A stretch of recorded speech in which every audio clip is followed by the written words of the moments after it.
กราโยโสภะคะวะอะระหังสัมมาสัมพุทโธสวากขาโตยินะภะคะวะตาธัมโมสุปฏิปันโนยัสสะภะคะวะโตสาวกสังโฆตัมมะยังภะคะวันตังสัทธัมมังคัง อิเมหิสักการิหิยะทาระหังอาโรปิเตหิอาภิปูชยามะสาธุโนพันเตภะคะวาภาชิมาชันหตานุกัมปะมานะสาอิเมสกการเทุขตาปันนาการะภูเตปฏิคันหาตุอัมหากังทีคารตังหิตายะสุขายะอาระหังสัมมาสัมพุทโธภะคะวาพุทธังภะคะวันตังอภิวาเทมิ สวากขาโตภะคะวะตาธัมโมธัมมังนะมัสสามิสุปฏิปันโนภะคะวะโตสาวกสังโฆสังฆังนะมามิหันทธานิมะยังตังภะคะวันตังวาจายะอภิคายตุงปุพพาคณมการันเจวะพุทธานุสตินายัญจะกะโรมะเสนะโมตัสสะภะคะวะโตอะระหะโตสัมมาสัมพุทธัสสะนะโมตัสสะภะคะวะโตอะระหะโตสัมมาสัมพุทธัสสะนะโมตัสสะภะคะวะโตอะระหะโตสัมมาสัมพุทธัสสะตังโค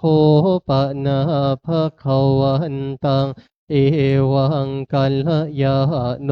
กิติสัทโธอะภุคะโตอิติปิโสภะคะวะอะระหังสัมมาสัมพุทโธวิชชาจารณะสัมปันโนสุขโตโลกาวิทูอนุตตรโรปุริสธรรมมาสารทิสัทธเทวมนุษย์สนังพุทโธภะคะวะติหันธรรมยังพุทธาภิกิติงกโรมะเสพุทธวารหันตวรตาทิคุณาภิยุตโตโสทาภิยานาการุณาหิสามาคตโตโพเทสิโยสุชนะตังกะมะลังวะโสโรวันธามหังตามารนังสิรสาชิเนนทังพุทโธโยสัพพปะนินางสารนังเขมามุตตะมังปาทะมหานุสติทานังวันทามิตังสิเรนะหังพุทธัสสะหัสสามิทาโสวะพุทโธปิสามิกิสารโรพุทโธโธคาสะคาตาจาหิตาสมิพุทธัสสะหังนิยาสาริรันชีวิตันจิทังวันทันโตหังจาริสามิพุทธเสวสุโพธิตังนาทิเมสารนังอัญญังพุทโธเมสารนังวรังเอเตนะสาจวัชเชนะวัด ทายังสาธุสาสนีพุทธังเมวันทมานินายังปุญญังปัสสุตังอิทาสัพเพปิอันตรายามิมเหสุงตัสสติชะสะกายเนวาจายวเจตสวาพุทเทกุกัมมังปะกะตังมยายังพุทโธปฏิคันหตัวใจยันตังกาลันตาเรสังวาริตุงวะพุทเทหันธรรมยังธรรมานุสตินะยังกะโรมะเสสวาคาโตภะคะวะตาธัมโมสันทิฏฐิโกอากาลิโกเอหิปัสสิโกโอปานายิโกปัจจตังเวทิตาโพวินโยหิติหันธรรมยังธรรมาภิกิติงกะโรมะเสสวาคาตาตาทิคุณโยเขาเสนะไสยโยโยมาคาปะกะปาริยัตติวิโมขะพิโทธัมโมกุโลกะปัตตนาตถาธาริธารีวันหามหังตามหารังวรธรรมมิตังธัมโมโยสัพพปะนินังสารนังเขมามุตตะมังทุติยานุสติทานังวันทามิตังสิเรนะหังธรรมาสาหัสสามิทาโสวะธัมโมเม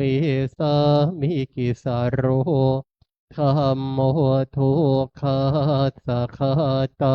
จาวิทาตาจาหิตาสเมธัมมาสหังนิยาเทมิสาริรันชีวิตันทิทังวันทันโตหังจาริสามิธรรมเสวสุธรรมตังสารนังอัญญังธรรมโมเมสารนังวรังเอเตนะสัจจวัชเชนะวัฏทายังสัทธุสาสนีธัมมังเมวันทมานินายังปุญญังปัสสุตังอิทาสัพเพปิอันตรายามิมเหสุงตัสสติชะสะกายเนวาจายวเจตสวาธัมเมกุกัมมังภะกะตังมยายังธัมโมปฏิคันหตัวใจยันตังกาลันตาเรสังวาริตุงวัฏธัมเมหันธรรมยังสังขานุสตินะยังกะโรมะเสสุปฏิปันโนภะคะวะโตสาวกสังโฆโอชุปฏิปันโน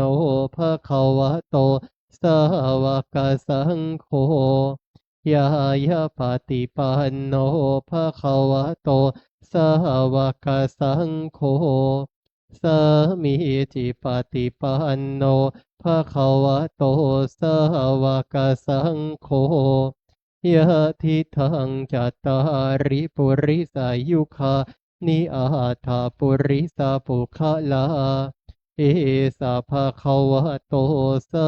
วกสังโฆอาหุนายโยปาหุนายโยทักขินายโยอัญชลีการนิโยตารังปุญญเขตังโลกัสสาติหันธรรมยังสังฆาภิกิติงกะโรมะเสสัทธามโชสุปฏิปฏิคุณาพิยุตโตโยธาภิโทอริยปุคารสังคเสโทศีลาทิธรรมภาวราไสยกายจิตโตวันธามหังตามาริยา นะคะนังสุสุทังสังโฆโยสัพพปะนินังสารนังเคมามุตตะมังตาติยานุสติทานังบันทามิตังสิรินะหังสังฆาสาหัสสมิทาโสวะสังโฆมิสามิกิสารโรสังโฆโทคาจาคาตาจาวิทาตาจาหิตาสะเมสังฆาสังนิยาเทมิสาริรันชีวิตันจิทังวันทันโตหังจาริสามิสังฆาโสปฏิปันนตังนาทิเมสารนังอัญญังสังโฆเมสารนังวรังเอเตนะสัจจวัชเชนะวัฏทายังสัทธุสาสเนสังฆังเมวันทมาเนนายังปุญญังปัสสุตังอิทาสัพเพปิอันตรายามิมเหสุงตัสสติชะสกายเยนะวาจายวจิตาสวาสังเคขุกัมมังปะกะตังมยายังสังโฆปฏิคันหตัวจยันตังกาลันตาเรสังวริตุงวะสังเคหันธรรมยังอาติตาปัจเจเวคณาปะทังภะนามะเสอาชมายาปัจเจเวคิตวายังจิวรังปริพุตตังตังยาวะเทวะสิตัสสะปฏิฆาตายาอุณหาสะปฏิฆาตายาดังสามกัสสวะตาตาปาสิริงสาภาสัมผัสคาตายายาวะเทวะหิริโกปินาปฏิชาทันหัตถังอาชมายาปัจเจเวคิตวายโยปินดาปะโตปริพุตโตโสเนวะทวายานมัทายานามันดานายานาวิภูสนายายาวะเทวะอิมาสกายาสทิติยายาปนายาวิหิงสุปรติยาพรหมจาริยานุขายาอิติปุรานันจเวทนังปฏิหังมินวันจเวทนังนอุปเทสมิยาตาราจะเมภวิสติอนวัจจตาจะพาสุวิหารุจาติอาชมายาปัจเจเวคิตวาเสนาสนังปาริพุตตังตังยาวะเทวะสิตัสสะปฏิฆาตายาอุณหาสะปฏิฆาตายาดังสมกัสสวะตาตาปาสิริงสาภาสัมผัสตายายาวะเทวะอุตโตปาริสยวิโดทนังปฏิลานารามัทธังอาชมายาปัจเจเวคิตวายโยคิลานปัจจยเพสัชชะปริคาโรปริพุตโตโสยาวะเทวะอุปันนานังไวยาพาธิกานังเวทนานังปฏิคาตายาอาภยาปัจฉาปารมตายาติหันธรรมยังอุทิสนาทิฏฐานาคาทายโยพระนามเสอิมินาปุญญากรรมเมนะอุปัชฌายาคุณหุตตราอาจาริยุปการาจะมาตาปิตาจยาตกาสุริโยจันทิมาราชาคุณวันตานราปิจาพระมมาราชาอินทาจะโลกปาราชาเทวตายะโมมิตามนุสสะจะมัชฌตตาเวริกาปิจา สัพเพสัตตาสุขีโหนตุปุญญานิปกตานิเมสุขังจติวิทังเทนตุขิปังปะเปทาโวมะตังอิมินาปุญญกรรมเมนะอิมินาอุทิเสนะจาขิปะหังสุรเพเจวะตันหุปาทานหเชทนังเยสันตาเนหินาธรรมายาวะนิพพานโตมะมังนาสันตุสัพพทาเยวะยะถาชาโตภเวภเวโอชุจิตตังสติปัญญาสันเลโควิริยัมหินามหาลาระพันตุโนกาสังกาตุนจะวิริเยสุเมพุทธาทิปาวโรนาโทธรรมโมนาโทวารุตตโมนาโทปัจเจกพุทโธจะสังโฆนาโทตโรมะมังเตโสตมานุภาเวนะมาโรกาสังละพันตุมาพันธไมยังสารพันเยนะพุทธมังคารคาทายโยพระนามเสสัมพุทโธทิปะทังเสโทนิสินโนเจวะมาชิเมโกนดันโยปุปปะภาเคจาอาคนายเยจากา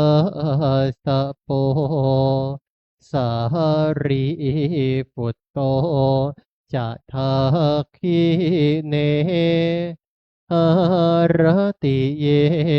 อุปาลิจาปาชิเมปิจะอานันโทพายาเพจะขาวามปติโมคันลาโนจะโอตเรอิสาเนปิจาราหุโลอิเมโคมังขะลาพุทธาสัพเพอิทาปฏิทิตาวานทิตาเตจะอามเหหิสักการเรจะโปชิตาอิเตสังอานุภาเวนะสัพพโสทีภวันตุโนอิเจวะมาเจตานามาสนายยังนามาสมาโนรัตนาปุญญาภิสันทาวิปุลาราภาตาสานุภานาหาตันตารโย หันธรรมยังทัสสะธรรมะสุตตังพระนามเสวิวันนิยามหิอาชูปะคะโตบัดนี้เรามีเพศต่างจากคฤหัสถ์แล้วกิริยาอาการใดๆอันบรรพชิตควรประพฤติเราต้องทำกิริยาอาการนั้นๆ ปารปฏิพัทธาเมชีวิกาความเลี้ยงชีพของเราเนื่องด้วยผู้อื่นเราควรทำตัวให้เขาเลี้ยงง่ายอัญโยเมอากัปโปการะนิโยอาการกายวาจาอย่างอื่นที่เราจะต้องทำให้ดีกว่านี้ยังมีอยู่อีกไม่ใช่แต่เพียงเท่านี้ กาจินุโคเมอัตตาสีละโตปวัตติตัวของเราเองติเตียนตัวเราเองโดยศีลได้หรือไม่กาจินุโคมังอนุหิตจวินยูสัพพรหมจารีสีละโตทันติผู้รู้ใครครวญแล้วติเตียนเราโดยศีลได้หรือไม่สัพเพหิเมปิเหิมนาเปหินานาภาโววินาภาโวเราจะเป็นต่างๆคือจะต้องพลัดพรากจากของรักของเจริญใจทั้งสิ้นไปกรรมสะโกมหิกรรมทายาโทกรรมโยนิกรรมพันธุกรรมปฏิสารโนเรามีกรรมเป็นของตนมีกรรมเป็นผู้ให้ผลมีกรรมเป็นแดนเกิดมีกรรมเป็นผู้ติดตามมีกรรมเป็นที่พึ่งอาศัยยังกัมมังการิสามิกัลยาณังบาปะปะกังวาทายาโทภวิตสามิเราทำกรรมใดไว้เป็นบุญหรือเป็นบาปเราจะเป็นทายาทคือจะต้องได้รับผลของกรรมนั้นไปกาธรรมภูตัสสะเมรตินทิวาปิติปตันติวันคืนล่วงไปล่วงไปบัดนี้เราทำอะไรอยู่กาจินุโคหังสุญญาคาเรอภิระมามิเรายินดีในเสนาสนะอันสงัดหรือไม่อาทินุโคเมโอตตาริมานุสัทธรรมาอารามริยญาณทัสสนะวิเศษโสอาทิคาโตคุณวิเศษของเรามีอยู่หรือไม่โสหังปัจฉิเมกาเลสัพพรหมจาริอิปุตโทนะมังกุภวิสามิทำให้เราไม่เก้อเขินในเวลาเพื่อนบรรพชิตถามภายหลังอิเมโคทัสสะธรรมาทำสิประการนี้แลปาภาชิเตนะอันบรรพชิตอาภินหังปัจเจเวคิตภาควรพิจารณาเนืองถึนเปิดหนังสือไปหน้าที่หนึ่งนะครับทันธรรมยังทักขินะโมลิธาตุนมการปาทันเจวาวชิรพุทธรูปปาทันจะพระนามเสนะโมพุทธายะนะมามิติโลกะโมลิงโลหะ สัพพะโลเกหิกิติมันตังมโนหะรังอะหังวันทามิสัพพะทาอังคาวะหายเยปุริรัมเมโกวิลาลาคาปะพะเตสาหิเหมาคูหาคับเพทะขีนาโมลีธาตุโยอะหังวันทามิสัพพะทากายนะวาจายะเจตาสาวาวะชิรังนามาปาติมังอิทธิปาติหาริยาการังพุทธรูปังอะหังวันทามิสัพพะโสสัทธาโสทีภวันโตเมเปิดหนังสือไปที่หน้า100นะครับหันธรรมยังสิริมังคารมหาเทราพิทุติคาทายโยพนามเสสิริธาตามหาเทโรหิริโกสิริมังคะโลมังคะโลปายะเมทาวีมังคะโล ปายเทสะโกคารุธานียะปาโมโคสีสะนุสีสะนายโกกานุกรรมปิเมตตายะสติปัฏฐานาทา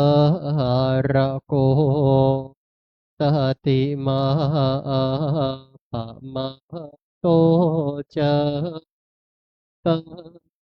มัสสามิสัพพะทาติสิริมังคะละสมณวิสุทธิวงศ์โสภาสง่าโอทรงสิริมิวังวายสำรวมยืนเดินนั่งผู้พร้อมร่างด้วยละอายปัญญาขจรขจายชี้อุบายอันมงคล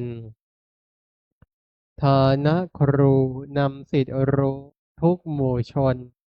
ชาวโลกต่างได้ยนต์สงเคราะห์ชนด้วยเมตตาผู้ทรงสติปัฏฐานตลอดกาลทุกเวลาทรงนามสติมาไม่ประมาทองค์อาจงาม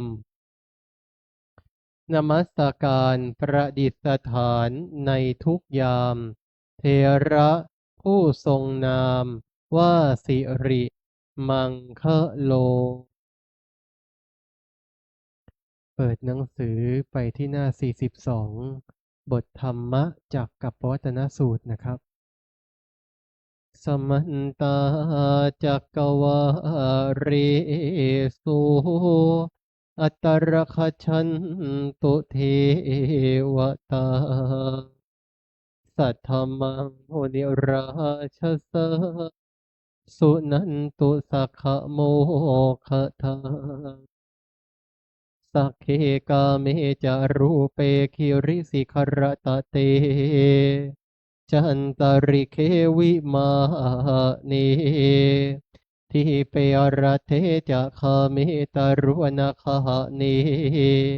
อารามวัตุมิเขเตภูมิมาจยันตุเทวะทัลทัลวิสะเมยะขาคันทพนาคาติทันตาสันติเกยังมุนิวารวจานังสัทธโวเมสุนันโตธรรมัสสวนากาโลอายามพทันตาธรรมัสสวนากาโลอายามพทันตาธรรมัสสวนากาโลอายามพทันตานะโมตัสสะภะคะวะโตอะระหะโตสัมมาสัมพุทธัสสะนะโมตัสสะภะคะวะโตอะระหะโตสัมมาสัมพุทธัสสะนะโมตัสสะภะคะวะโตอะระหะโตสัมมาสัมพุทธัสสะพุทธังสรณังคัจมังสารนังคัจฉามิสังฆังสารนังคัจฉามิทุติยมปิพุทธังรนังคัจฉามิทุติยมปิธัมมังสารนังคัจฉามิทุติยมปิสังฆังสารนังคัจฉามิตติยมปิพุทธังสารนังคัจฉามิตติยมปิธัมมังสารนังคัจฉามิตติยมปิสังฆังสารนังคัจฉามิเอวเมสุตังเอกังสมยัง ภารานสิยังวิหารติสิปตะเนมิขะเทเยตระตระโคภะคะวะปัญจวัคคิเยภิกขุอามันเตสิทะเวเมภิกขเวอันตปาภาชิเตนานาเสวิตาภายโยจายังกาเมสุกามสุขันลิกานุโยคัมโมโปโทชนิโกอนาริโยอนาถาสันหิโตโยจายาอาตากิลมัฏฐานุโยโคโทโคอนาริโยอนาถาสันหิโตเอเตเตภิกขเวอุโพอันเตอนุปคัมมามาชิมาปฏิปทาตถาคเตนะอภิสัมพุทธจักขุกรณีอุปสมัยอภิญญายสัมโพธายานิพพานายสังวัตติกตมาจะสภิกขเวมัชชิมาปฏิปทาตถาคเต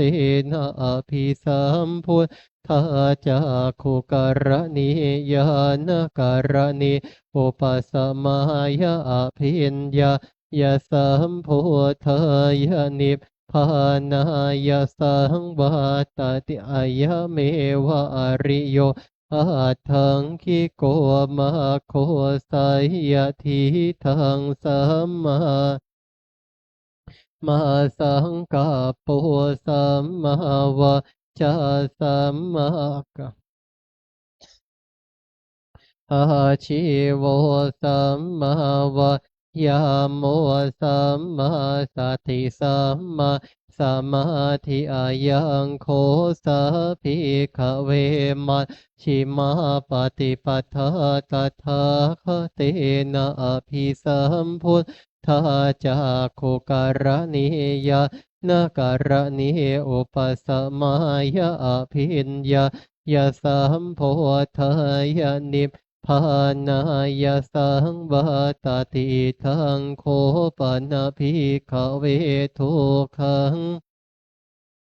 จังชาติปิทุกขาชราปิทุกขามรณะปิทุกขังโสกปริเทวทุกขโทมานัสสุปยาสาปิทุกขาปิเยหิสัมปโยโคทุกโคปิเยหิวิปปโยโคทุกโคยัมปิชังนรปฏิตัมปิทุกสังขิเตนะปัญจุปาทานาขันธาทุกขาอิทังโคปันภิขเวทุกขสมุทโย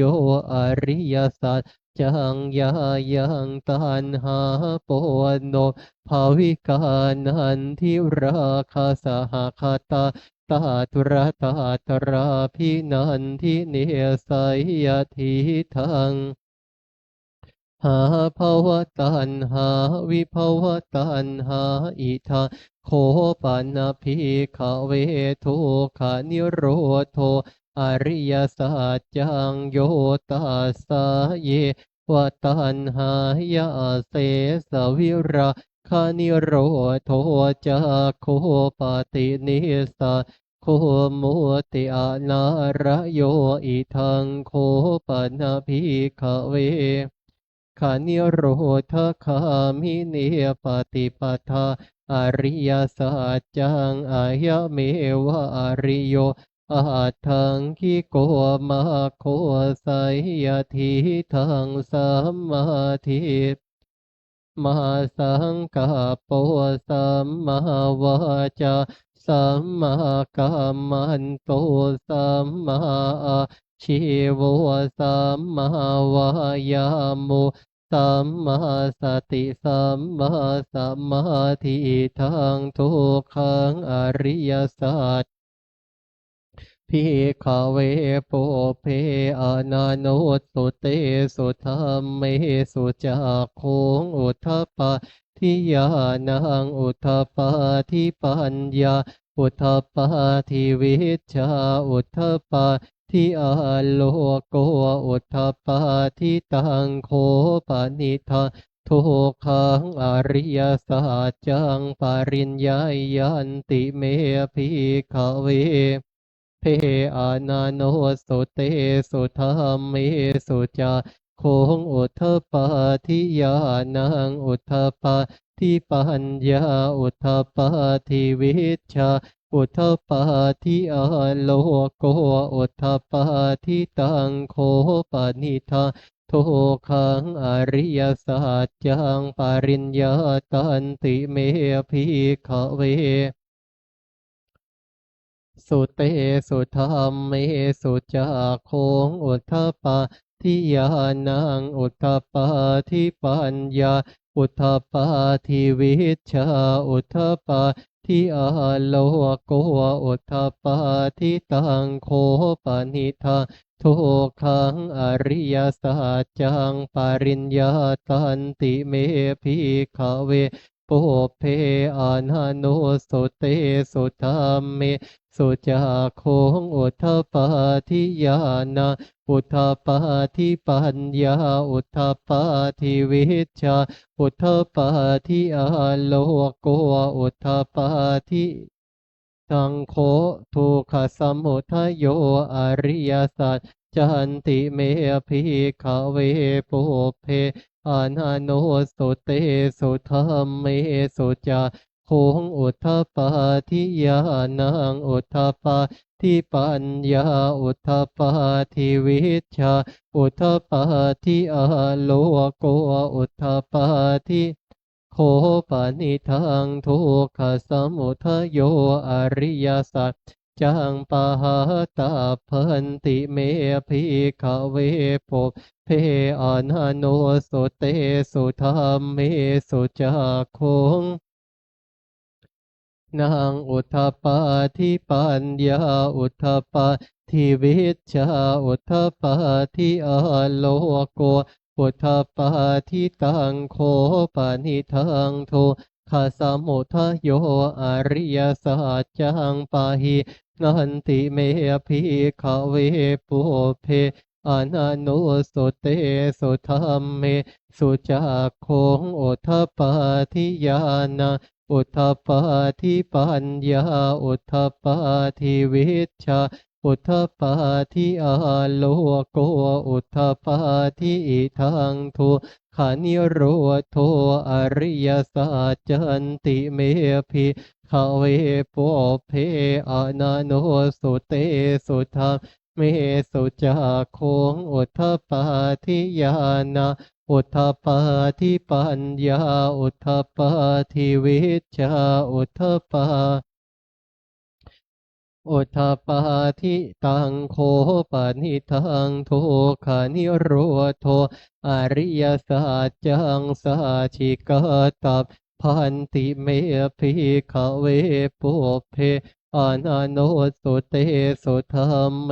สุจาโคงอุทธปาทิยานังอุทธปาทิปัญญาอุทธปาทิวิชชาอุทธปาทิอาโลโกอุทธปาทิตังโคปนิทาทุกขานิโรโทอริยสัจจังสาชิกตันติเมเวปุเพอานาโนสุเตสุธัมเมสุจักโคงอุทธปาทิยานังอุทธปาทิปัญญาอุทธปาทิวิชชาอุทธปาทิอาโลโกอุทธปาทิทังโทขานิโรธคามิเนปฏิปทาอริยสัจจันติเมภิกขเวปุเพสุธรรมเมสุจักโคงอุทธปาทิยานาอุทธปาทิปัญญาอุทธปาทิวิชชาอุทธปาทิอาโลโกอุทธปาทิตังโคปนิทา ทุกขานิโรธคามิเนปฏิปทาอริยสัจจังภาเวตาพันติเมภิกขเวเทอานาโนสุเตสุธรรมเมสุจาโคงอุทธปาทิยานาอุทธปาทิปัญญาอุทธปาทิวิชชาอุทธปาทิอาโลทุกขานิโรธคามิเนปฏิปทาอริยสัจจังภาวิตันขเวปุเพอานาโนสุเตสุธรรมเมสุจักโคงอุทธปาทิยานาอุทธปาทิปัญญาอุทธปาทิวิชชาอุทธปาทิอโลโกอุทธปาทิยาวะเกวันจะเมภิกขเวอิเมสุจโตสุอริยสัจเจสุเอวันติปริวัตตังทวัฏสาการะยะถาภูตังยานทัสสนะนาโสหิโส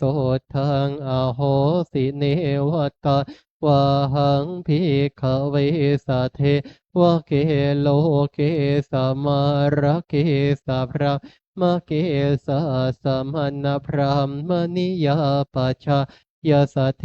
วมนุตตายานุตตารังสัมมาสัมโพธิอภิสัมพุทโธปัจจัญญาสิงยโตจะโคเมภิกขเวสวาริยสัจเจสุเอวันติปริวัตตังทวัฏสาการะยะถาภูตังยานาทัสสะนังโสหิสุทางอโหสิอัฏฐาหังภิกขเวสัทเทวะเกโลเกสัมมาระเกสัพรามเกสัสสมณพระมณิยายปัจจายะวามนุสายอนุตตรังสัมมาสัมโพธิงอภิสัมพุทโธปัจจัญญาสิงญาณัญจนะเมทัสสนังอุทธปาทิอาโกปาเมวิโมติอายมันติมาตินาทิธานิปุนับพระโวติธรรมโวจะพระเขาวาตัมอนาปัญจวัคคียาภิกขุภะคะวะโตภาสิตังอภินันโทอิมาสามินจะปานาวัยยะการณาสามิงพันยมานิอายาสามโตโกนดัญญาสาวิรชังธรรมจากโคงอุทธปาทิยังกินจิตสมุทัยธรรมมังสาพันตังนิโรธธรรมมันติปวาติเตจะภควตาธรรมมาจากเกภูมิมาเทวาสัตธรรมนุตสาเวสงเอตัมภควตาภารณสิยังอิสิปตะเนมิขทาเยอนุตตรังธรรมจากกังปวัตทิตังอาปติวัติยังสมเนนวาพรามเนนวาเทเวนวามาเรนวาพรามมุนาวาเขนะจิวะโลกัสสมินติภูมิมานังเทวาสัทธังสุตวาจาตุมมหาราชิกาเทวาสัตธรรมนุตสาเวสงจาตุมมหาราชิกานังเทวานังสัทธังสุตวาตาวติงสาเทวาสัทธรรมนุตสาวติงสานังเทวานังสัตทังสุตวายามาเทวาสัทธมนุตสาเวสงยามานังเทวานังสัทธังสุตวาตุสิตาวาสัทธมนุต สาเวโสงตุสิตานังเทวานังสัทธังสุตตวานิมานรติเทวาสัตธรรมนุตสาเวโสงนิมมานรตินางเทวานังสัตทังสุตตวะปรนิมมิตวสวัตติเทวาสาเวสงปรนิมมิตวสวัตตินางเทวานังสัตทังสุตตวะพระมกายิกาเทวาสัทธมนุตสาเวสงเอตัมภะคะวตาภารานสิยังอิสิปตะเนมิขะทะ มาจากกังปวัตติตังอาปฏิวัติยังสามเณนวาพระมเณนวาเทเวนวามาเรนวาพระมุนาวาเกนจิวาโลกัสมินติอิติหาเตนะคะเนนะเตนะโมเตนะยาวะพระมโลกัสสะโทอาโภคาชิอายัญจะทัสสะหัสสีโลกัทาตุสังกัมปิสัมปะกัมปิสัมปะเวทิอาปะมาโนจะโอราโรโอภาโสโลเกปะตุระโหสิอาติกัมเมวะเทวานังเทวานุภาวังอัตถโคภะคะวะอุทานัง อัญญาสิวตาภัวโกนดันโยอัญญาสิวตาภัวโกนดันโยติทิทาอายาสามะโตโกนดันยาสัญญาโกนดันโยตะเววนามังอโหสิติทุกขปัตตา จานิโทคาพยาปัตตาจานิพยาโสกาปัตตาจานิโสกาตุสาเพปิปานิโนเอตาวตาจามเหหิสัมปตาปุญญาสัมปทังสัพเพเทวานุโมทันตุสัพภาสัมป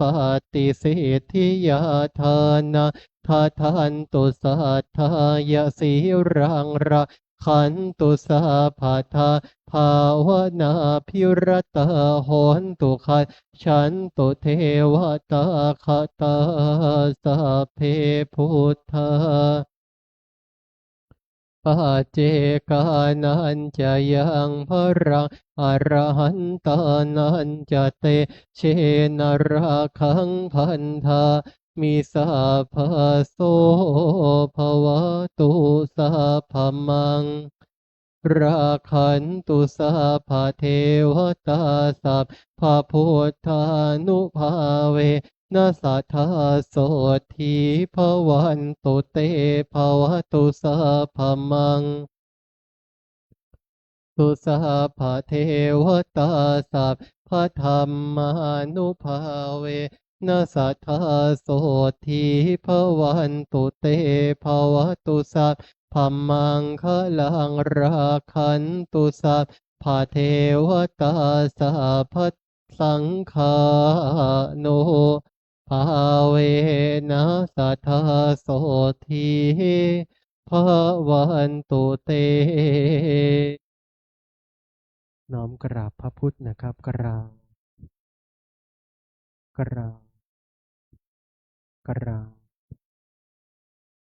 น้อมกราบลูกเคารพพระเดชพระคุณหลวงปู่กราบ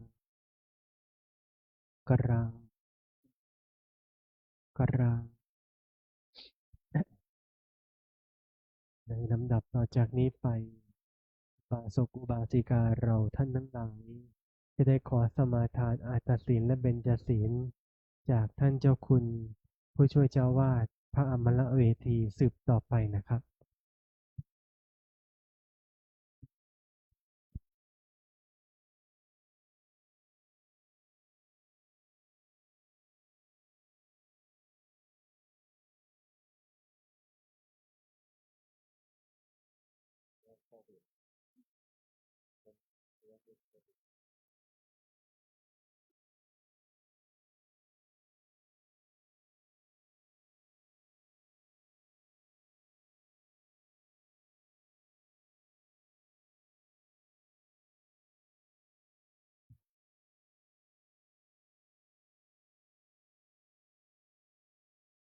ทุกท่านพนมมือพร้อมแล้วกราบ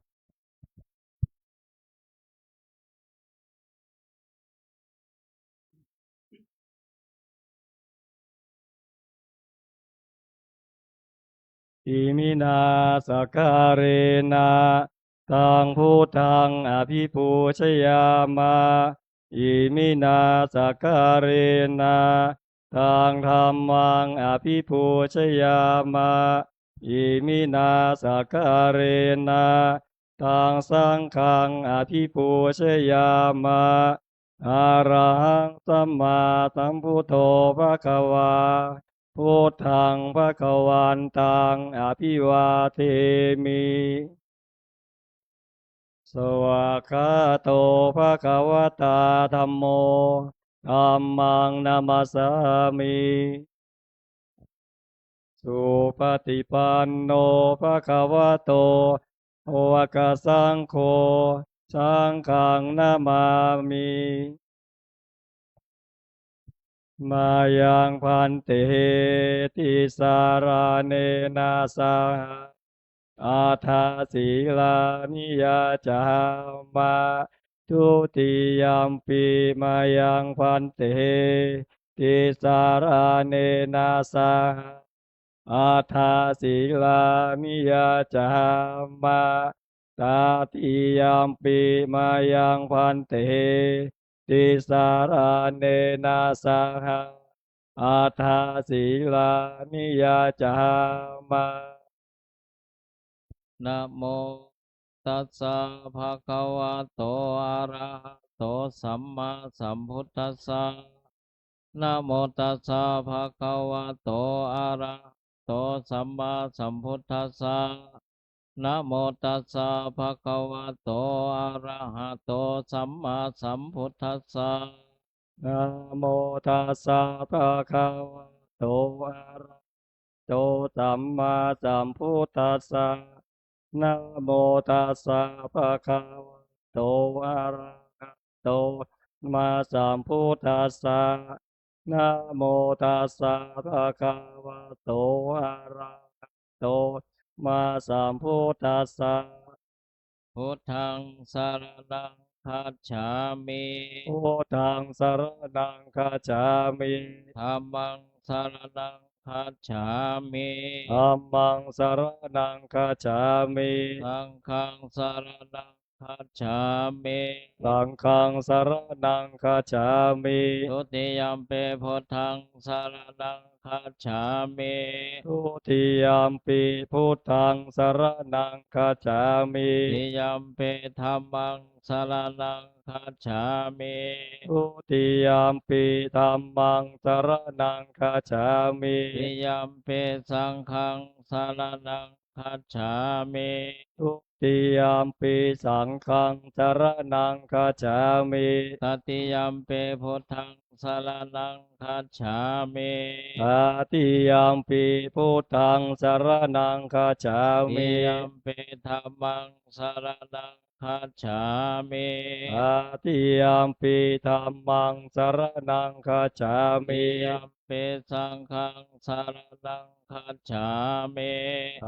ติยัมปิสังฆังสรณังคัจฉามิปานาติปตะเวระมณีสิกขาปะทังสมาธิยามิปานาติปาตาเวระมณีสิกขาปะทังสมาธิยามิอาทินนาทานาเวระมณีสิกขาปะทังสมาธิยามิอาทินาทานาเวระมณีสิกขาปะทังสมาธิยามิกาเมโสเมจฉาจาราเวระมณีสิกขาปะทังสมาธิยามิ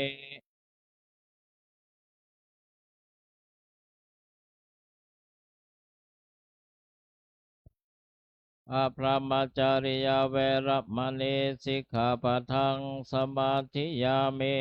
อาพรหมจาริยาเวระมณีสิกขาปะทังสมาธิยามิ มุสาวาทาเวรมณีสิกขาปะทังสมาธิยามิ มุสาวาทาเวระมณี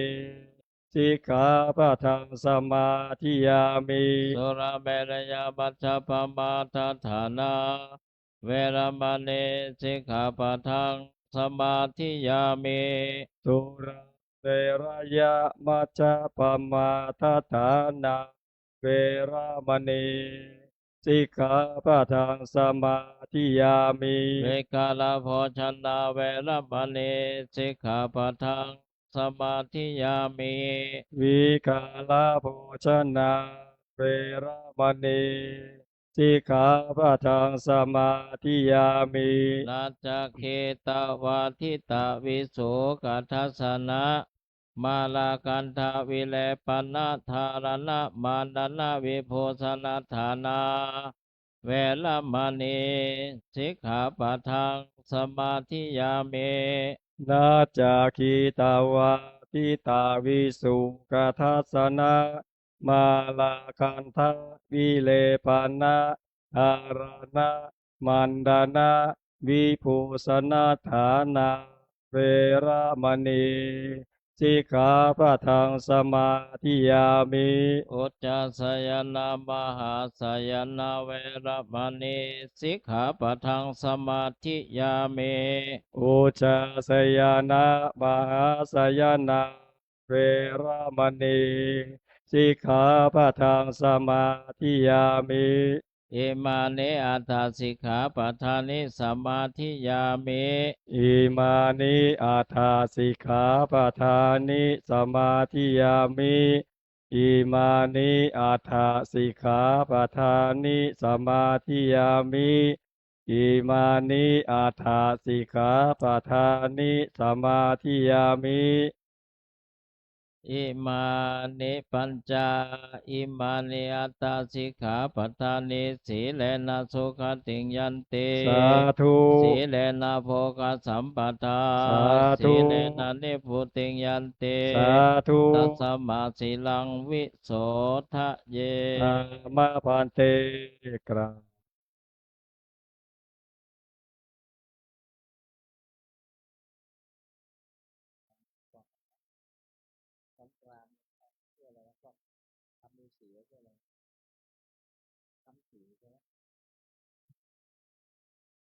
ครูใหญ่นิมนต์เป็นพิธีกรนะนิมนต์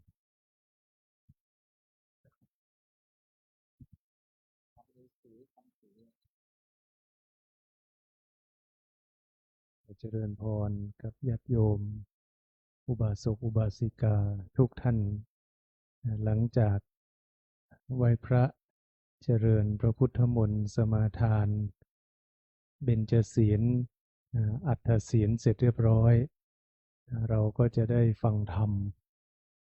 ในแต่ละค่ำคืนของวันธรรมสวนะให้สมกับชื่อของวันก็คือธรรมสวนะแปลว่าวันแห่งการฟังธรรม วันนี้เป็นวันพระเล็ก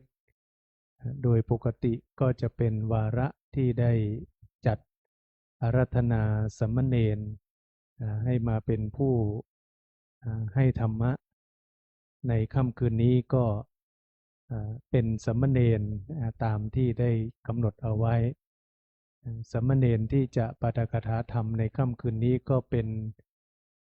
รูปหนึ่งที่ญาติโยมก็จะได้มีสิทธิ์ลุ้นวัดพระธาตุสยามทองวรวิหารของเราปีนี้สามเณรสอบได้ปริญญาธรรม8ประโยคกำลังจะศึกษาปริญญาธรรม9ประโยคปีหน้าก็มีสามเณรสอบปริญญาธรรม9ประโยค2รูปสำหรับวัดพระธาตุสยามทองหนึ่งในนั้นก็คือสามเณรปอกคำศรีเพื่อไม่เป็นการเสียเวลาก็ขออาราธนาสามเณรปอกคำศรีได้ปาฐกถาธรรมให้กับญาติโยมได้สดับรับฟังสืบไปส่วนพระเดชพระคุณหลวงปู่นั้นตั้งชื่อให้ว่าติสรณะ ติสรณะหลวงปู่ท่านตั้งชื่อให้สามเณรว่าติสรณะทีนี้ก็มาดัดแปลงเป็นดิศรดิศรก็คือติสรณะนั่นแหละแต่ว่าโดยชื่อที่ตั้งแต่กำเนิดเกิดมาเนี่ยก็เขาเรียกว่าเนนป๊อกชื่อจริงกับชื่อเล่นก็เรียกเหมือนกันสามเณรจะได้ปาฐกถาธรรมให้ก็เป็นสามเณรรุ่นท้ายๆเรียนกับอาจารย์ประหยัดปีสุดท้ายท่านมรณภาพในรุ่นสุดท้ายที่อาจารย์ท่านปั้นมาก็ปีนั้นก็ท่านอาจารย์ละสังขารมรณภาพ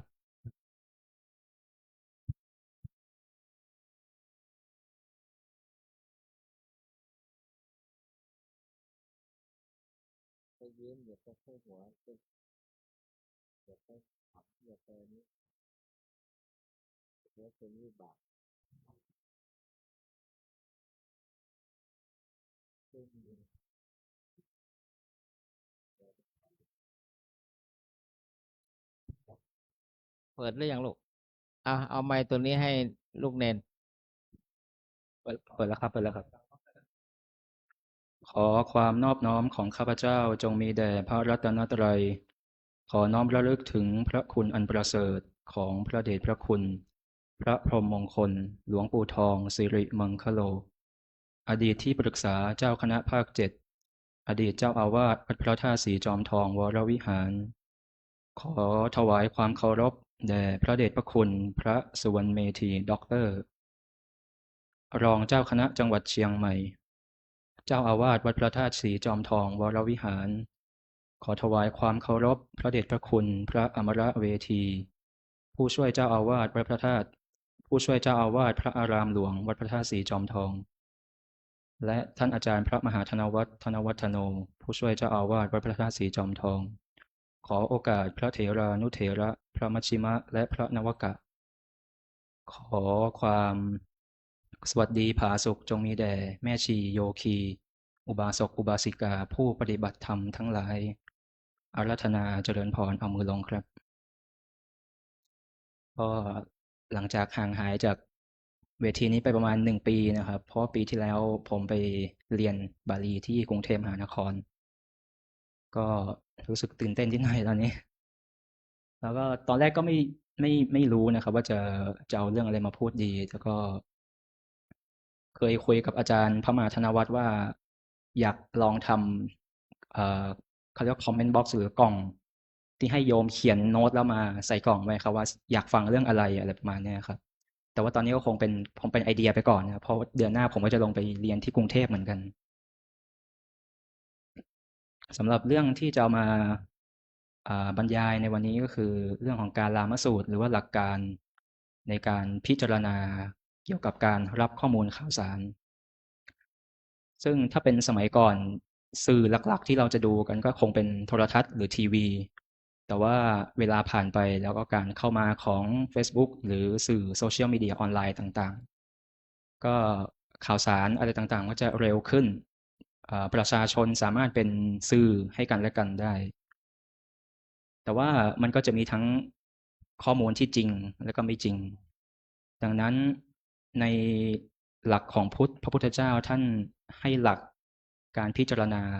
ไว้10 ประการก็คือการลามสูตรจุดกำเนิดของการลามสูตรก็คือสมัยหนึ่งพระพุทธเจ้าท่านเสด็จจาริกไปในแคว้นโกศล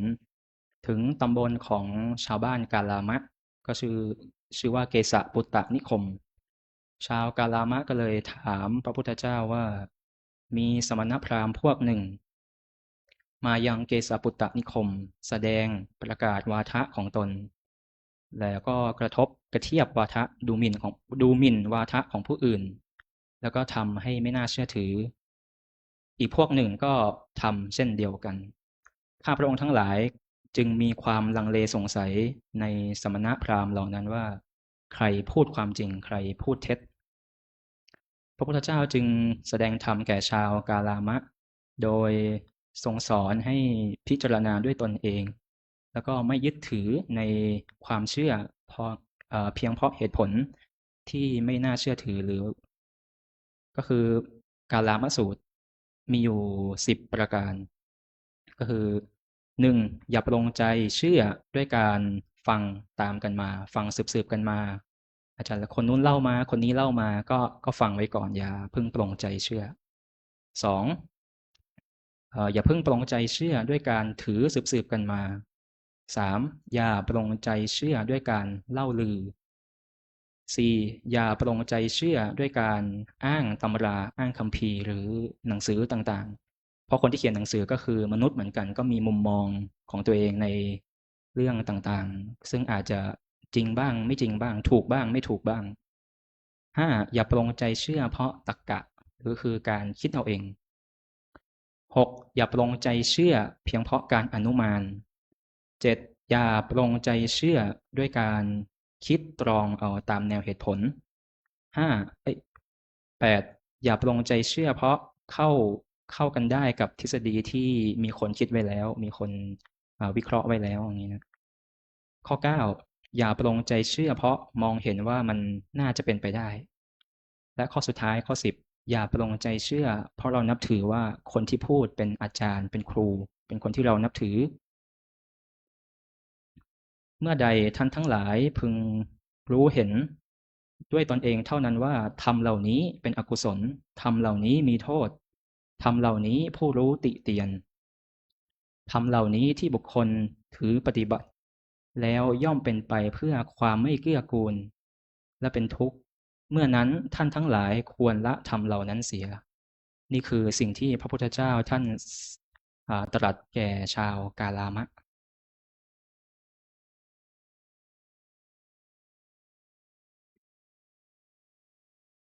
เรื่องของการเล่าเรื่องหรือการบอกข้อมูลข่าวสารหรือการทำสื่อต่างๆเพราะว่าบุคคลที่พูดนะครับถ้าเขาเป็นคนที่มีความโลภหรือประกอบด้วยโลภะเวลาพูดก็จะพูดข้อมูลหรือบอกข้อมูลกับเราที่เขาอาจจะได้ประโยชน์อย่างยกตัวอย่างเช่นสแกมเมอร์หรือcall center ต่างๆสิ่งที่เขาพูดมันไม่จริงแต่บางคนก็เชื่อสุดท้ายก็เป็นเหยื่อไปจนได้บุคคลที่ประกอบด้วยโทสะหรือความโกรธความเกลียดเกลียดสิ่งใดสิ่งหนึ่งหรือคนใดคนหนึ่งเวลาเล่าเกี่ยวกับสิ่งนั้นหรือคนนั้นก็จะพูดในทางที่ไม่ดีทางที่ดีเขาคงไม่พูดนะครับเพราะเขาไม่ชอบกันส่วนคนที่ประกอบด้วยโลหะก็คือความเข้าใจผิดความหลงผิดเกี่ยวกับสิ่งต่างๆเขาก็จะบอกต่อข้อมูลที่ผิดข้อมูลที่มันอาจจะไม่จริงอย่างนี้นะครับดังนั้นก็ต้องใช้หลักกาลามสูตรนี้ในการพิจารณาข้อมูลข่าวสารต่างๆที่เรารับเข้ามาพิจารณาด้วยปัญญาด้วยความรู้ที่เรามีซึ่งในพระพุทธศาสนาปัญญาพระพุทธเจ้าท่านแสดงปัญญาไว้3ประเภทก็คือ1สุตตมยปัญญาความรู้ที่ได้มาจากการได้ยินได้ฟังอย่างเช่นวันนี้ที่ญาติโยมได้ฟังผมบรรยายเกี่ยวกับสิ่งนี้พูดเกี่ยวกับสิ่งนี้ก็อย่าเพิ่งเชื่อนะครับให้ลองไปศึกษาดูก่อนไปดูไปค้นดูก่อนถ้าสามารถค้นหาได้2จินตามยปัญญาความรู้ที่มาจากการคิดวิเคราะห์แล้วก็พิจารณาในเชิงของตรรกะข้อ3ภาวนามยปัญญาความรู้ที่มาจากประสบการณ์หรือการลงมือทำจริงๆก็มีข้อเสริมอีก2ข้อคือเวลาเราจะบอกข้อมูลข่าวสารหรือจะเล่าเรื่องอะไรต่างๆเล่าเรื่องของใครฟังสิ่งที่เราควรจะมีอยู่คือมีอยู่2ข้อหลักๆคือ1สิ่งนั้นคือข้อเท็จจริงจริงๆมันคือความจริง2คือเรามีเจตนาที่ดีจริงๆในการจะบอกสิ่งเหล่านี้ต่อ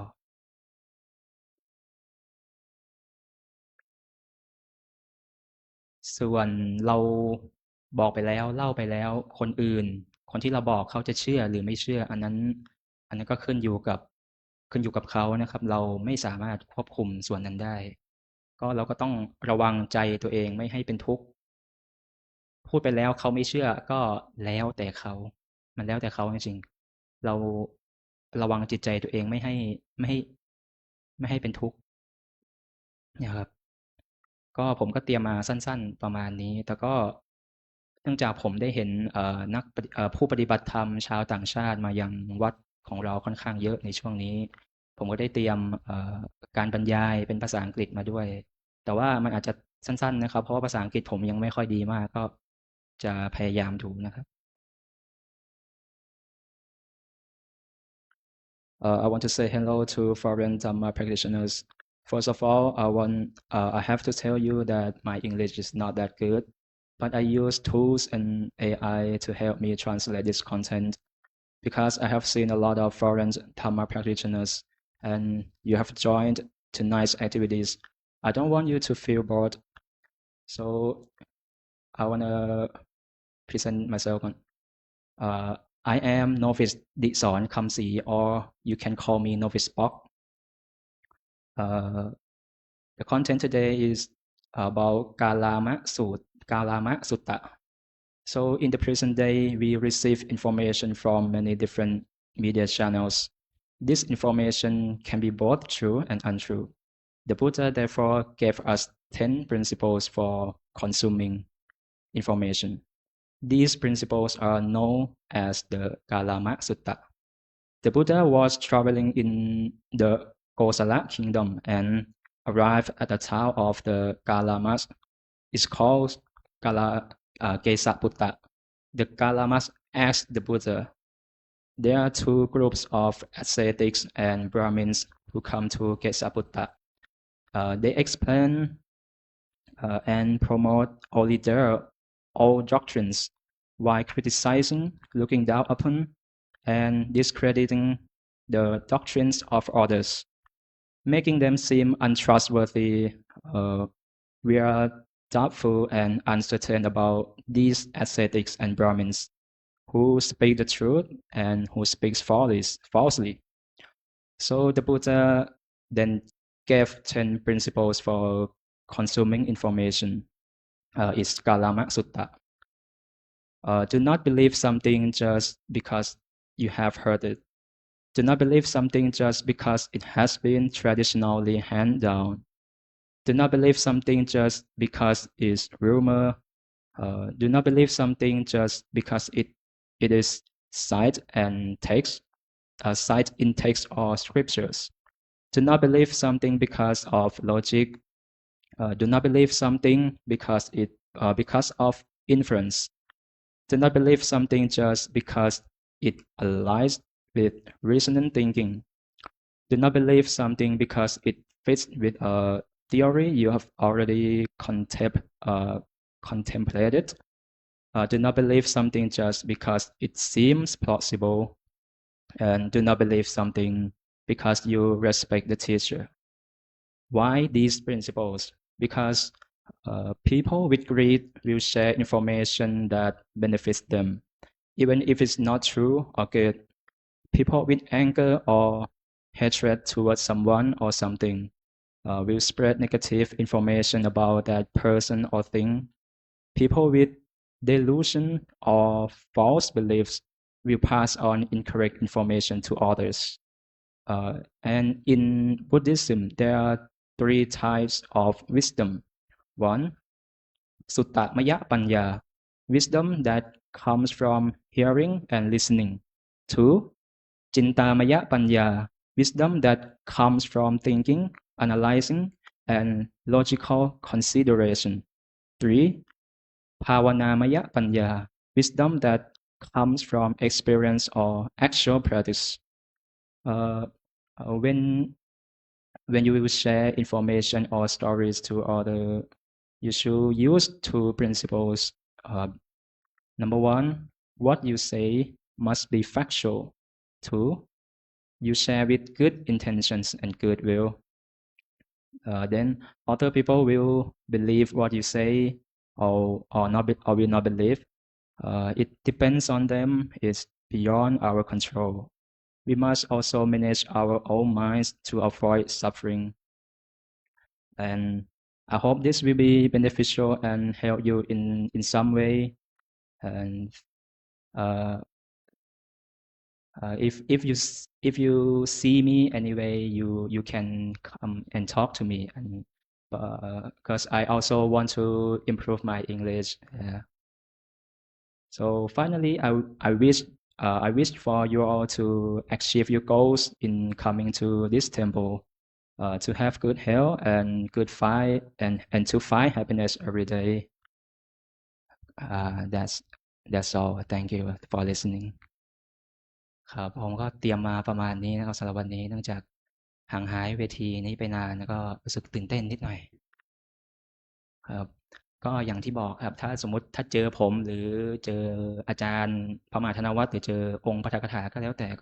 ก็ลองบอกท่านดูครับว่าอยากฟังเรื่องอะไรอยากรู้เรื่องอะไรนะครับเผื่อท่านจะได้มีโอกาสเอาเรื่องที่เราอยากฟังมาบรรยายมาเล่าให้ฟังเพราะว่าสำหรับผมแล้วในมุมของผู้ที่จะบรรยายเองก็บางทีก็ไม่รู้จริงๆว่าจะเอาเรื่องอะไรมาบรรยายส่วนเรื่องที่เราเคยฟังแล้วฟังบ่อยแล้วก็สมมุติถ้าฟังจากผู้ใหญ่ฟังจากพระเถระก็จะเป็นอีกมุมมองหนึ่งอีกแนวหนึ่งถ้าฟังจากพระผู้น้อยจากสามเณรหรือจากเด็กก็จะเป็นอีกมุมมองหนึ่งอีกแนวหนึ่ง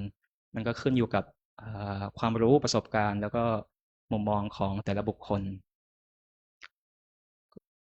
ก็ในท้ายที่สุดนี้ขออำนาจคุณพระศรีรัตนตรัยบารมีธรรมในหลวงปู่ทองสิริมังคโลและบุญกุศลที่ท่านทั้งหลายได้ทำมาปรารถนาสิ่งใดสิ่งนั้นที่เป็นไปชอบประกอบด้วยธรรมขอสิ่งนั้นจงพลันสำเร็จและขอให้มีสุขภาพแข็งแรงกันทุกรูปทุกท่านเทิน อันตรยังสาธุกลังกลุมาเตสา สา ธุ ธุสาธุสาธุ ธุ ในนามพระเดชพระคุณหลวงพ่อพระภิกษุสามเณรญาติโยมอุบาสกอุบาสิกาแม่ชีโยคีผู้ปฏิบัติธรรมก็รู้สึกขอขอบคุณอนุโมทนากับสามเณรป๊อกคำศรีนะซึ่งอาจารย์มหาธนวัฒน์บอกว่าสมัยนั้นหลวงปู่ให้นามวติสรณะเนี่ยก็คือสรณคมนั่นแหละสรณคมเนี่ยก็คือพระพุทธพระธรรมพระสงฆ์แล้วก็แปลงเป็นดิศรนะก็เพราะนะความจริงจะเป็นดิศรหรือป๊อกเนี่ยก็มันมีเสน่ห์คือชื่อเดียวเนี่ยมักจะดังนะโยมนะเช่นชื่อเดียวๆอย่างเงี้ยไปดูสมเด็จเจ้าพระคุณสมเด็จเนี่ยสมเด็จสมัยก่อนนะสมเด็จรุ่นก่อนนะสมเด็จพระมหารัชมังคลาจารย์ช่วงวรปุญญะเห็นไหมคำเดียวนั่นน่ะสมเด็จพระพุทธาจารย์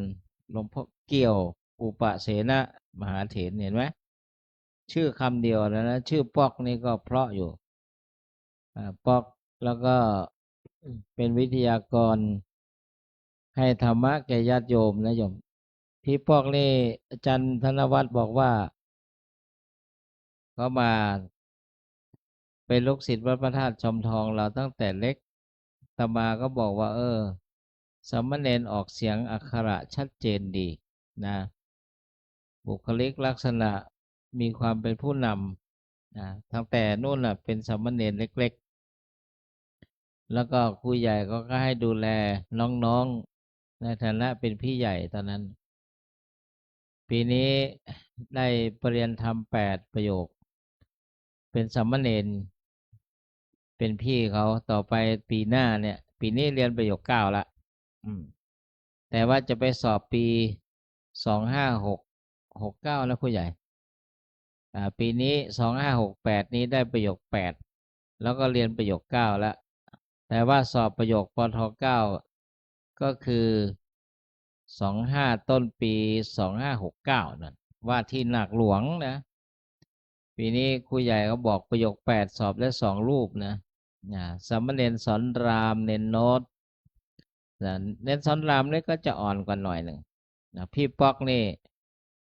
ก็จะแก่กว่าเขาหน่อยสามเณรป๊อกหรือดิศรคำศรีเนี่ยเมื่อกี้สามเณรก็ให้ธรรมะกับญาติโยมเกี่ยวกับกาลามสูตร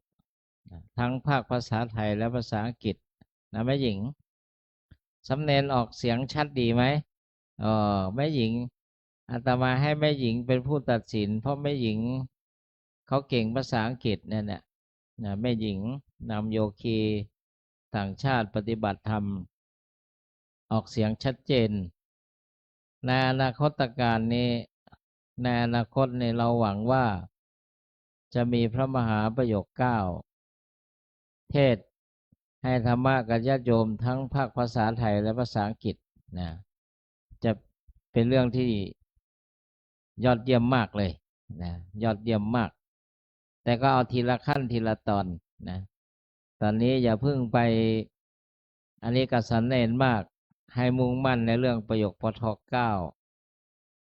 ว่าที่นาคหลวงบรรพชาอุปสมบทนาคหลวงแต่ก็ไม่ได้ไปกดดันให้ทำตามกำลังสติปัญญาความสามารถเวลาอะไรก็ต้องเขามีความตั้งใจนะนี้แต่ที่แน่ๆปีนี้ได้ประโยค8แล้วเนี่ยญาติโยมพอ8แล้วปีหน้าเนี่ยจะสอบประโยคปท9ก็หวังเป็นอย่างยิ่งว่าจะได้ประโยคปท9ทั้งนาคหลวงทั้งประโยคปท9วัดหลวงนะทั้งแม่ชีด้วยแม่ชีปีนี้ครูใหญ่บอกว่าส่งสอบประโยค93ที่ผ่านมาเนี่ยนะก็คือพระมหา1รูป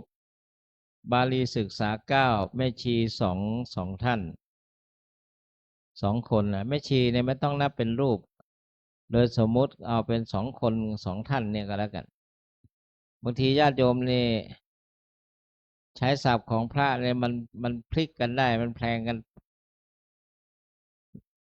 พระอาจารย์โยมยังไม่ได้ฉันเลย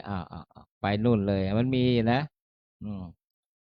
ดีไม่บอกท่านกินหรือยังโยมยังไม่ได้ฉันนะอันนี้ใช้ศัพท์ให้มันถูกเพราะว่าภาษาไทยนี่มันละเอียดอ่อนภาษาอังกฤษนี่ eat แม่หญิง eat นี่คือทานภาษาไทยนี่มันเยอะพระนี่ต้องฉันฉอชิงไม่หันอากาศนอนหนูฉันไม่ใช่ฉันทะทอทหารนะฉันนี่แหละฉันภัตตาหารญาติโยมทั่วไปก็กินพอขยับมาหน่อยก็ทานก็แล้วกันรับประทานทานรับประทานสับสูงไปในสมเด็จพระสังฆราชนี่เสวยแล้วนั่นน่ะเสวยแล้ว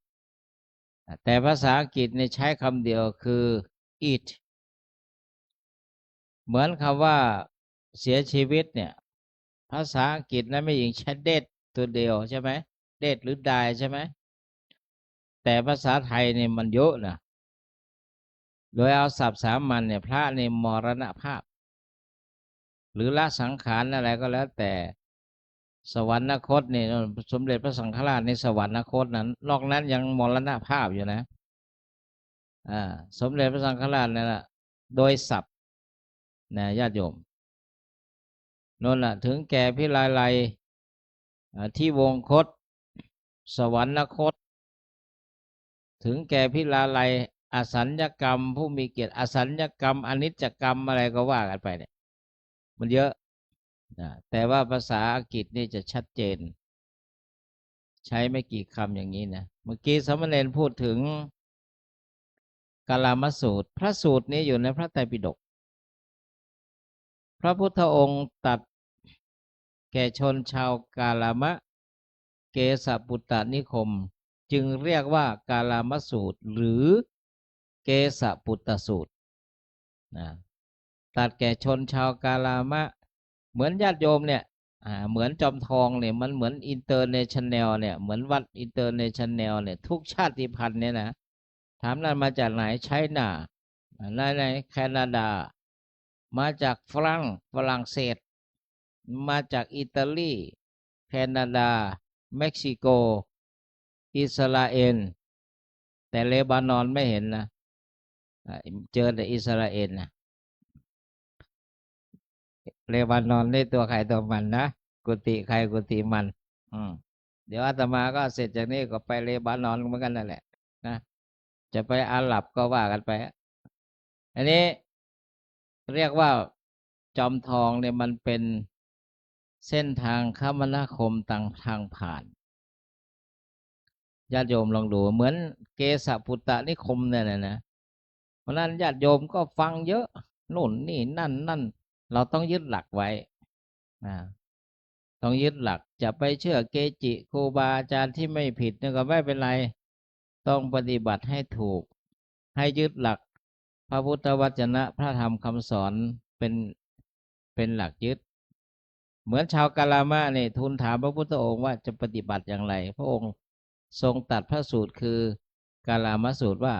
10 ประการซึ่งมันเหมาะกับยุคปัจจุบันเนี่ยอย่างมากที่สุดพระองค์ตัดไว้ 2,000 กว่าปีล่วงแล้วเห็นไหมโยมมาอิติกิรายะอย่าด่วนเชื่อได้ยินได้ฟังมาอย่างนี้บางคนฟังไม่ได้สับจับไปกระเดียดฟังไม่รู้เรื่องแล้วเอาไปขยายความเนี่ยจะเป็นใครเอาไปขยายความคนอื่นในทางที่ไม่ดีเสียหายเป็นบาปเป็นอกุศลจะรับวิบากกรรมไปเนี่ยนะในประเด็นนี้นะญาติโยมเหมือนคนที่ฟังว่าอะไรต่างๆนิดหน่อยเอาไปขยายความเหมือนนักกวีเนี่ยขยายความนะเช่นไปเห็นพระนั่งอยู่2:2เนี่ยเอาไปขยายความเลยเนี่ยความจริงท่านนั่ง2:2แต่ไม่ใช่นั่งในห้องเนี่ยมีคนอื่นอยู่ข้างๆด้วยอย่างนี้เนี่ยพอเอาไปขยายพูดก็เสียหายโน่นนี่นั่นก็จะรับกรรมไปแต่ที่ไปอยู่2:2เนี่ยมันผิดอาบัติอยู่นะไกลตา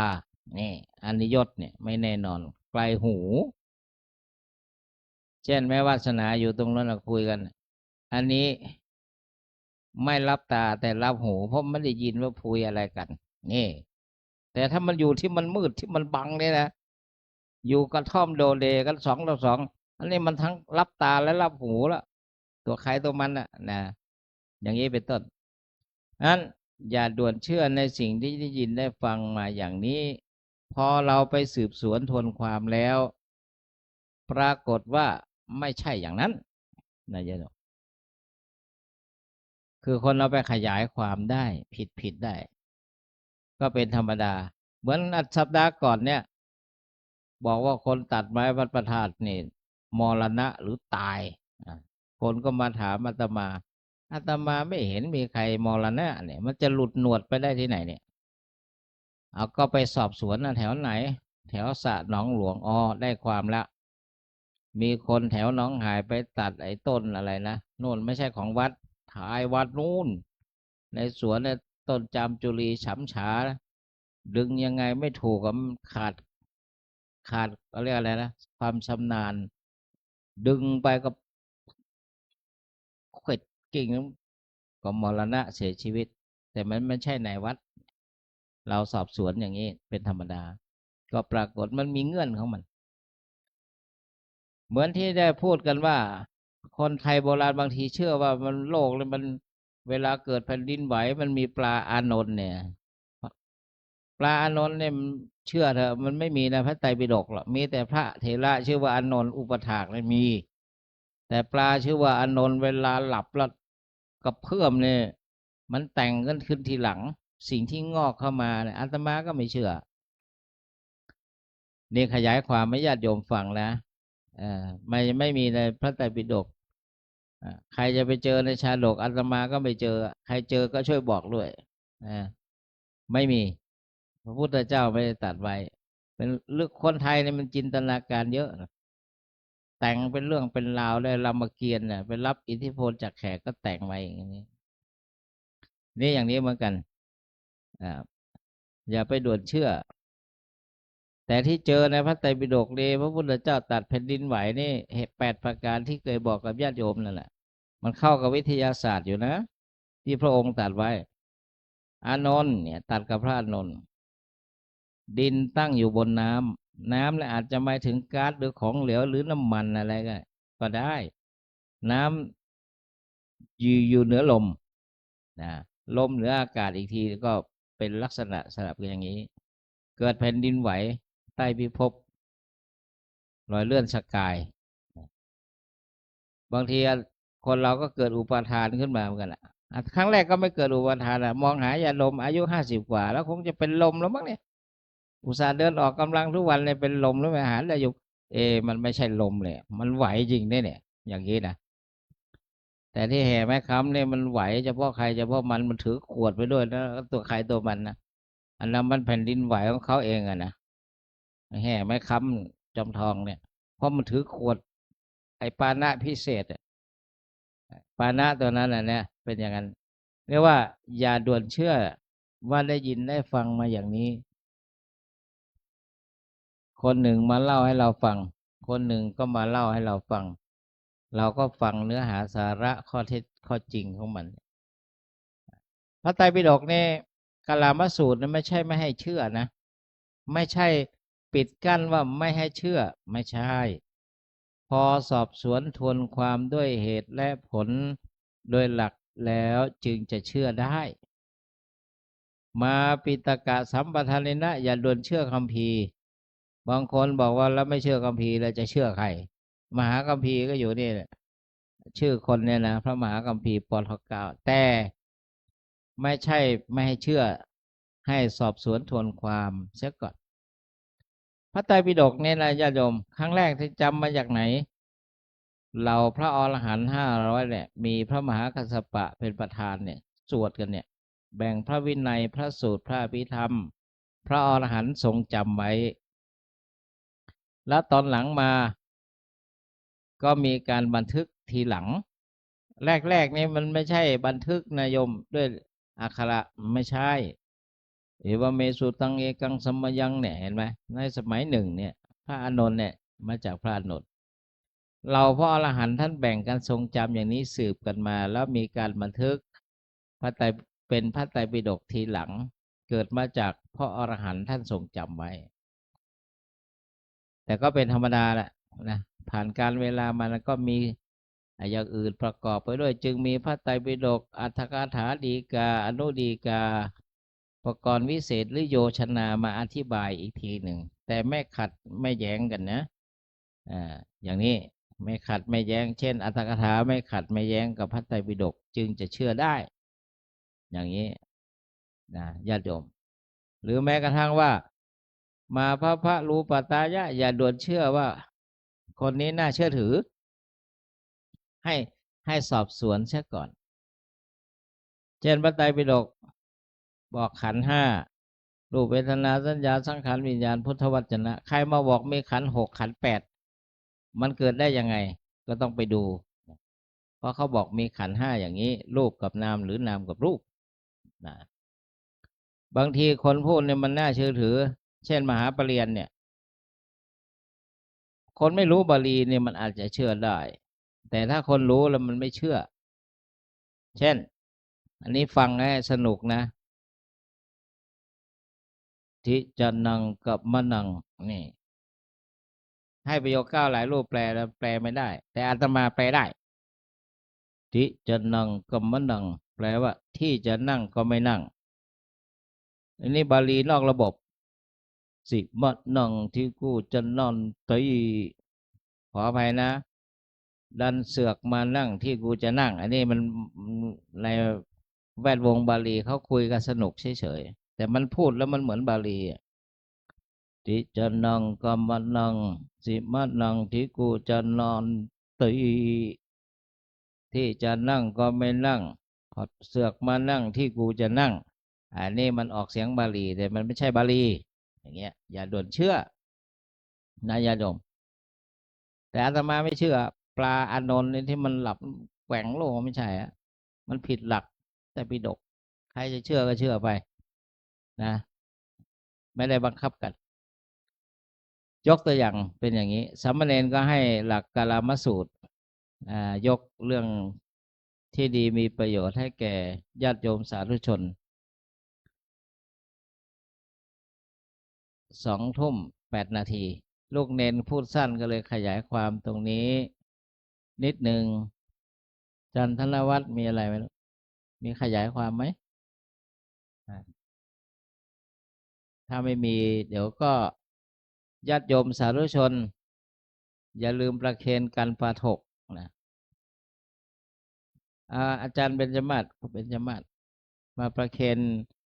พี่เนนป๊อกเปลี่ยนทำ8 ประโยค1,000,000%เพราะสอบได้แล้ว ว่าที่ประโยค9นักหลวงในอนาคตปีหน้านี่มาประเคนเอาไม้ให้สามเณรด้วยติดมีไม้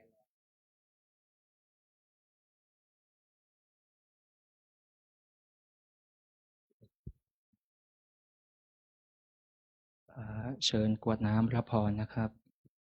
ยะถาวาริวหาปูราปาริปุเรนติสาครัง เอวะเมวะอิโตทินังเปตานังอุปกัปปติ อิชิตังปัฏฐิตังตุมหังคิปะเมวะสมิจฉตุ สัพเพปูเรนตุสังกัปปาจันโทปนระโสยะถามะนิโชติระโสยะถาสัพพิติโยวิวัชชันตุสัพพะโรโควินัสตุมาเตภวะตวันตรายโยสุขีทีขายุโกภวะอภิวาทนสีลิสนิจจังวุธาปจายโนจัตตารโอธรรมาวัฏันติอายุวันโนสุขังภะลัง สาธุสาธุสาธุ ให้พรน้ำปันนะพร้อมกันสัพพะโรกังเวเดวะโตสัพพะสัตตาภวะสัพพะเวรบาเตกาโตเดพุตโตจัตวังภวะสัพพิติโยเววัชชันตุสัพพะ โรโควินา นาสตุมาเตภวัตตันตรายโยสุเขเทคังภวะเววัตนาเสเรสเนจาวัฏังปัจจายโน จัตตาร อรธรรมาวัฏันติอายุวันโนสุขังภาลัง สาธุสาธุสาธุ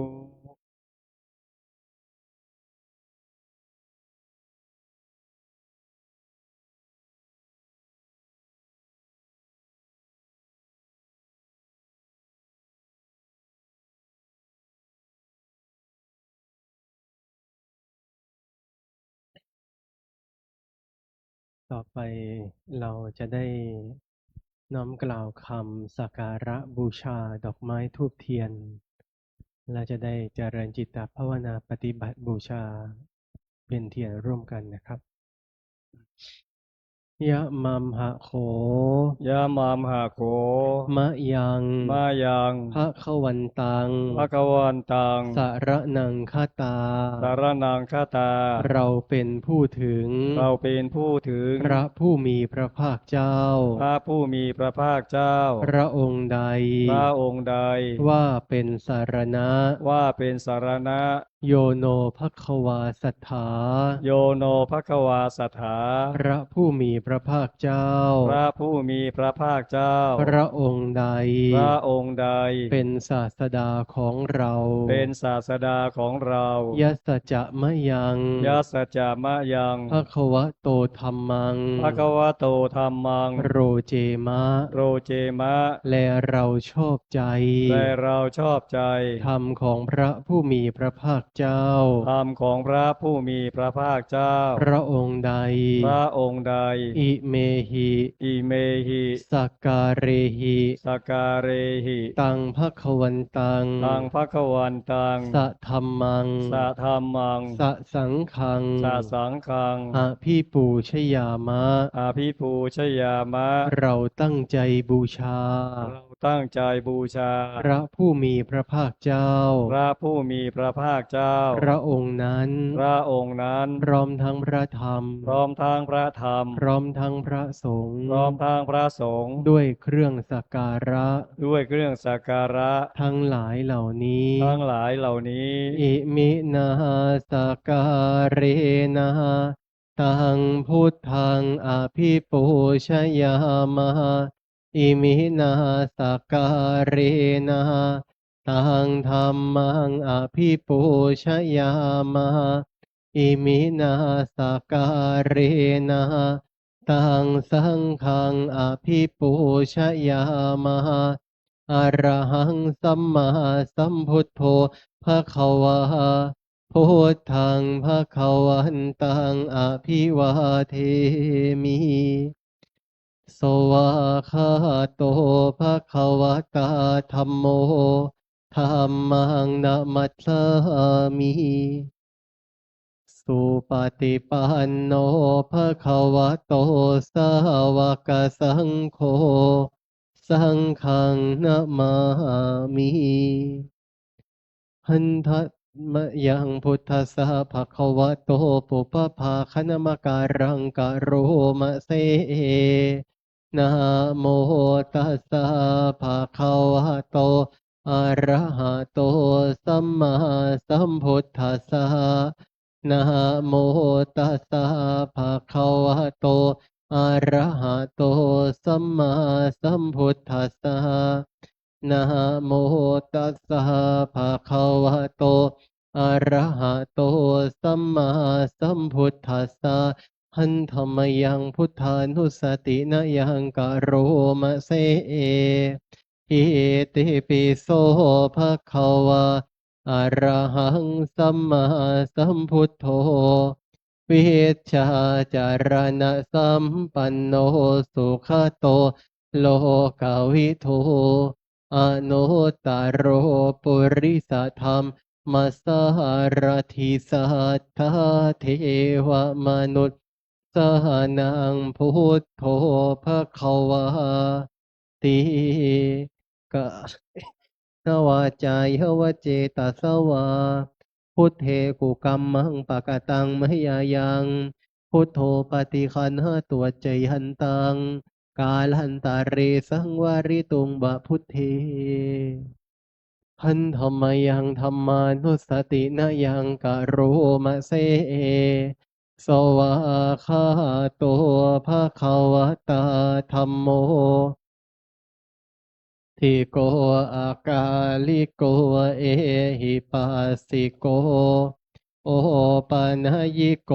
ปัจจตังเวทิตาโพวินโยหิติกายเยนะวาจายวเจตสวาธัมเมกุกัมมังปะกะตังมหยายังธัมโมปฏิคันหะตัวใจหันตังกาลันตาเรสังวาริตุงวะธัมเมหันธรรมยังสังขานุสตินะยังกะโรมะเสสุปฏิปันโนภะคะวะโตสาวกสังโฆโอชุปฏิปันโนภะคะวะโตสาวกสังโฆยายาปฏิปันโนภะคะวะโตสาวกสังโฆสามีจิปฏิปันโนภะคะวะโตสาวกสังโฆยะทิทังจัตตาริปุริสายุคานิอาถาปุริสปุคะลาเอสัพพะคะวะโตสาวกสังโฆอาหุนายโยปาหุนายโยทักขินายโยอัญชลีการณิโยอนุตตรังปุญญคิตังโลกัสสะติกายเยนะวาจายวเจตสวาสังเคกุกัมมังปะกะตังมหยายังสังโฆปฏิคันหะตัวใจหันตังกาลันตาเรสังวาริตุงวาสังเค ครับต่อไปเจริญจิตตภาวนาร่วมกัน เป็นการปฏิบัติบูชาตามแบบพระเดชพระคุณหลวงปู่ประมาณ10 นาทีนะครับ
ค่อยๆคลายจิตออกจากสมาธิเปิดหนังสือไปหน้าที่8คำแผ่เมตตากรวดน้ำแบบพื้นเมืองนะครับอิตังทานะกัมมังนิพพานะปัจจยโยโหตุโนนิจจังอิตังศีลามังนิพพานะปัจจยโยโหตุโนนิจจังอิตังภาวะกัมมังนิพพานะปัจจยโยโหตุโนนิจจังยังกินจิสาลังกาตาพังกัมมังสัพเพหิกาเตหิตังปุญญังโนอาโนโมทันตุโสนันตุพนโตเทวาอาสามิงธาเนอาทิคาตาทิคายุกาโอนโตสาภาสัตตานังสุขีอัตตานังปาริรันโตมาตาปิตาสุขิตาหนโตทุกขปามุตสัพเพยติกาสุขิตาหนโตทุกขามุจจันโตสัพเพอายาติกาสุขิตาหนโตปามุจจันโตสัพเพปิสาสัพเพยาคาสัพเพเปตาคิตาหนโตโทคาปามุจจันโตสัพเพนาคาตาทาหนโตโทคาปามุจจันโตสัพเพเทวาสุขิตา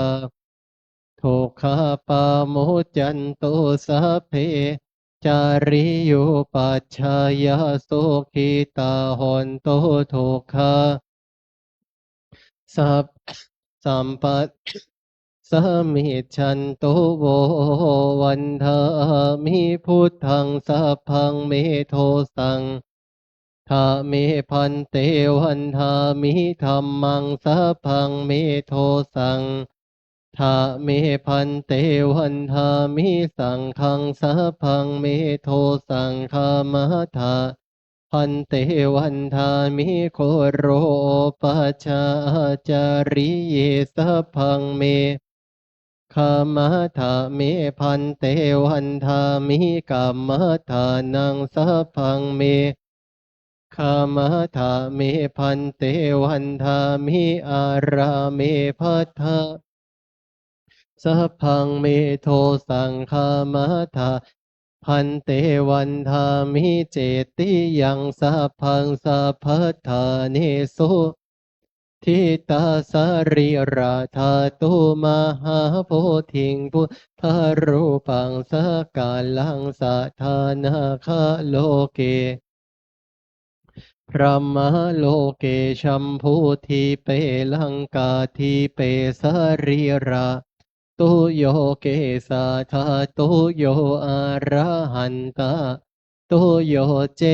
ติหังคันธากุติงจตุราสีติเสธรรมขันเทสะเพสังปา